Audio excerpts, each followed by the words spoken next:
बिस्मिल्लाहिर्रहमानिर्रहीम। अस्सलाम वालेकुम। कैसे हैं आप सब? उम्मीद है सब खैरियत से होंगे। अल्लाह ताला हम सबको अपने हिफ्ज़ व अमान में रखे, आमीन सुम्मा आमीन। तो जनाब आ गई हूँ मैं अपने किचन में और आपको भी अपने किचन में अपने साथ ही ले आई हूँ। तो यहाँ पर जो है बन रहा है, लंच की तैयारी हो रही है और आज लंच में बन रहा है पालक शलजम, और शलजम पालक कह लें, जो भी दिल चाहे कह लें। तो यानी दोनों ये सब्ज़ी बन रही है आज हमारे किचन में। तो पालक तो आपको पता है, जिस दिन मेरी बहन और भांजा भांजी आए थे तो उस दिन मैं पालक बना रही थी, तो फिर मैंने उसको ब्लांच करके रख दिया था। तो आज फिर मैंने वो निकाला है, उसमें से आधा जो है वो मैं अभी डाल दूँगी और एक तकरीबन 1 किलो के बराबर मेरे पास शलजम है, बस वो डालूँगी इसमें और सब चीज़ें डाल के इसको चढ़ा दूँगी।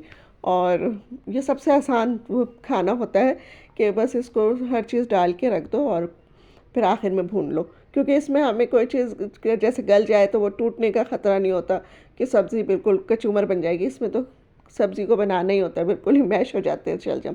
तो बस यहाँ पर जो है मेरे पास लहसुन अदरक भी ख़त्म हो गया है, बस आखिरी था जो मैंने आज डाल दिया। बोतल को धो धो के भी उसका पानी डाल दिया और फिर उसके बाद जो टमाटर डाल दिए हैं, प्याज डाल दी है इसमें, और इसमें चले जाएंगे शलजम चले जाएंगे। और मसालों में क्या जाएगा, इसमें मसालों में सॉल्ट जाएगा, ज़ीरा जाएगा और नमक जाएगा। सॉल्ट और नमक एक ही होता है। तो कुटी हुई लाल मिर्चें जाएंगी और जनाब हल्दी जाएगी थोड़ी सी।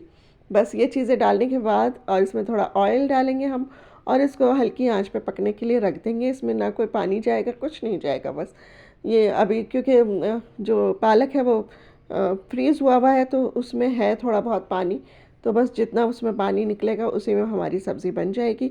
और बस थोड़ी थोड़ी देर बाद इसको हम आकर चलाते रहेंगे। और सबसे आसान मैं कहती हूँ कि ये सब्ज़ी बनती है जब कुछ नहीं होना, अगर पालक कटा हुआ हो। हाँ, और अगर पालक भी काटो तो फिर इसको ज़रा मुश्किल हो जाती है। तो बस जब भी मेरे फ्रीज़र में पालक रखा होता है और मुझे बहुत सारे काम होते हैं तो फिर मैं ये करती हूँ कि शलजम मंगा के और ये बना लेती हूँ, या फिर आलू पालक बना लेती हूँ, कीमा पालक बना लेती हूँ। इस तरह की चीज़ें बना लेती हूँ और फिर हम अपना काम भी करते रहते हैं और साथ में हमारा लंच भी रेडी होता रहता है।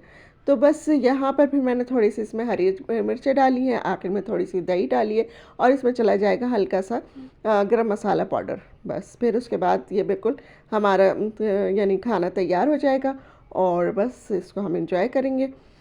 बस उसके बाद फिर जो थे सारे वो काम मैंने किए जो कि मुख्तलिफ़ किस्म के यानी होते हैं, किचन के ही होते हैं। तो बस मैंने सारा जो मेरा मसाला बॉक्स है उसके सारे बॉक्सेस मैंने धुलवाए थे आज मेट से, तो वो भी सारे ड्राई हो गए थे, तो उसमें मसाला डाला। और मेरा लहसुन अदरक ख़त्म हो गया था, वो भी मंगा के मैंने उसको भी छीला। ये सारे काम, और अब्बा के भी कमरे के देखें कर्टन मैंने चेंज किए तो लुक बिल्कुल चेंज हो गई अब्बा के कमरे की। तो अब अच्छा लग रहा है और ज़्यादा। तो बस यहाँ पर मैंने कहा चलें ये भी आपके साथ शेयर करते हैं कि ये भी काम तो काम होता है ना, थोड़ा सा भी हो या बहुत ज़्यादा हो। तो देखने में ये काम लगता है कि बहुत छोटा सा काम है, बस सब चीज़ें इसमें डालनी है, धो के तो मासी ने दे दिए, कोई वो नहीं है। तो लेकिन जनाब ये भी बहुत बड़ा काम होता है, इसको भी करने के लिए ना सोचना पड़ता है। तो खैर मैंने सारी चीज़ें प्याली में निकाल के रख दी थी, बहुत गंदा हो रहा था मसाला बॉक्स मेरा। तो फिर मैंने कहा चलो आज इसको धुलवा लेते हैं। यहाँ पे हल्दी पाउडर भी ख़त्म हो चुका है तो बस ये भी मंगाऊंगी। और इसके बाद जो है आप लोग मुझे बताइएगा कि आप ये सारे काम कैसे करते हैं, कब करते हैं, और इसके लिए अलग से टाइम निकालते हैं या बस जब किचन में काम कर रहे होते तो उसी वक्त इस काम को भी करना शुरू कर देते हैं। मैं तो ज़्यादातर यही करती हूँ कि किचन में खड़ी होती हूँ, अगर हंडिया बन रही है तो फिर मैं वहीं पे करना शुरू कर देती हूँ, नहीं तो फिर मैं जैसे आज मेरी बहुत इजी सी हंडिया थी तो बस मैंने फिर सारे काम जो हैं वो डाइनिंग टेबल पर करे, कुछ कुछ अपने बेड पे बैठ के करे, कुछ जो है इस तरह से मुख्तलिफ़ काम मैंने कर लिए थे। तो बस यहाँ पर ये लहसुन और अदरक भी मेरे पास पाउडर की शक्ल में भी रखा होता है कि कभी बहुत जल्दी ख़त्म हो जाता है, कभी लहसुन अदरक का पेस्ट ख़त्म हो जाता है तो फिर मैं वो भी यूज़ कर लेती हूँ। तो यहाँ पे कुछ बचा हुआ मेरे पास ये भी रखा था धनिया पाउडर, तो उसको भी मैंने डाल दिया है। बस ये सारे काम करके इस तरह मुझे पता भी चल गया कि सारी चीज़ें मौजूद हैं, अल्लाह का शुक्र है। ज़ीरा पाउडर और सिर्फ हल्दी पाउडर आएगा हमारे घर में, बाकी गरम मसाला भी माशाल्लाह से ठीक ठाक है। तो बस ये भी चीज़ें पता चलती रहती हैं कि भाई क्या चीज़ ख़त्म हो रही है, क्या चीज़ रखी है। अगर हम गाहे बगाहे यानी देखते रहें कि भाई अपनी चीज़ों को, तो हमें पता चलता रहता है, वरना पता चलता है कि एक चीज़ का ढेर लग जाता है, उसको अब मंगाए जा रहे हैं, फिर बाकी चीज़ पता नहीं चलती, वक्त के ऊपर हुई होता है कि भाई अब ये चीज़ तो है नहीं, कैसे पकाएं। अब जैसे हल्दी ख़त्म हो रही है, तो अब अगर मुझे अभी पता नहीं चलता तो मैं मंगाती नहीं। तो बस यहाँ पर यही है, यहाँ ब्राउन शुगर भी आ गई थी, तो फिर उसको भी मैंने कहा चलो इसको भी रख देते हैं। ज़ाहिर है महीना शुरू होता है ना, तो ये सारे काम भी होने शुरू हो जाते हैं। तो बस इसी बहाने सफाइयाँ भी हो जाती हैं किचन की, और वो जो है जितने भी कैबिनेट्स होते हैं वो, यानी थोड़े बहुत, बहुत डीपली तो नहीं होती सफाई, वो तो फिर करनी पड़ती है, लेकिन थोड़ी बहुत ऐसी हो जाती है कि प्रेजेंटेबल हो जाता है किचन, हमारा देखने के काबिल हो जाता है।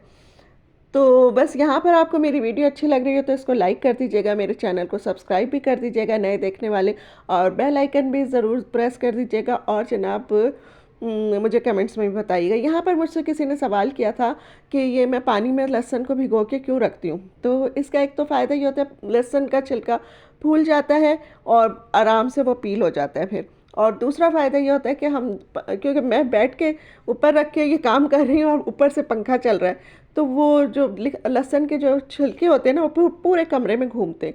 तो मैं इसमें पानी डाल देती हूँ ताकि भाई वो जो है पानी में डिप हो जाते हैं, तो बेचारे ओढ़ने की उस उनमें सकत ही नहीं बाकी रहती है, वो इतने भीग जाते हैं। तो बस यहाँ पर जो है अब लहसुन अदरक भी छिल गया था, इसको भी पीस के रखते हैं, और इसी तरह हमारा दिन भी तमाम होता है।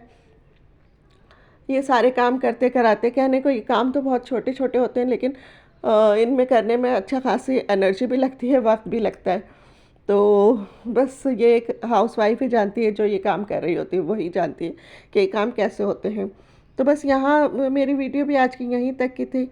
तो आप लोगों से यही गुजारिश है कि आप लोग ज़रूर मुझे कमेंट्स में बताया करें। तो इंशाल्लाह फिर मिलेंगे अगली किसी वीडियो में। तब तक के लिए मैं आप लोगों से चाहूँगी इजाज़त, अपनी दुआओं में मुझे याद रखिएगा। अल्लाह हाफिज़।